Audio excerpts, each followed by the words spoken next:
Good day! Today, I will demonstrate on how to perform mail merge. First, open the Microsoft Word.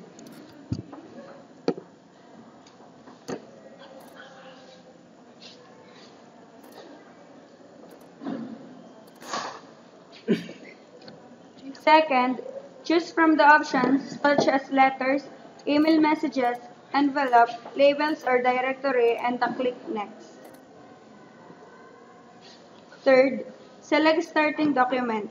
Then choose from options such as use the current document, start from a template, or start from existing document, and then click open. Fourth, select the recipients.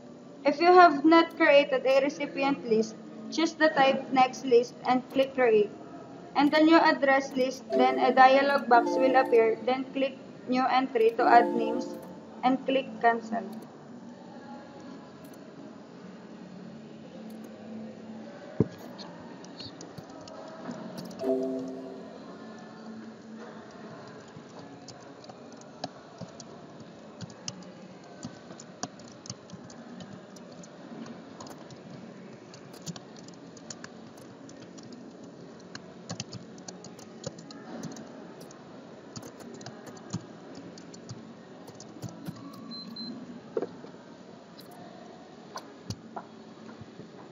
After you entered list, a save address list dialog box will open and type your file name and save it. Fifth, write the letter. Click the address book to specify address element.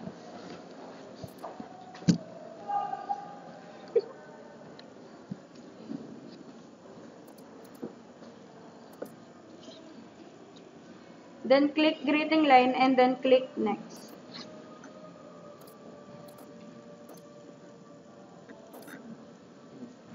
Sixth step is to preview the letters. The name, address, and greeting line will show in the document, then click forward and back arrows to view other recipient in the list.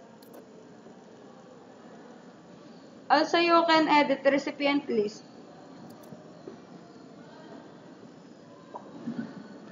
Lastly, complete the merge. If you want to make adjustment on the individual's recipient, and select edit individual letters.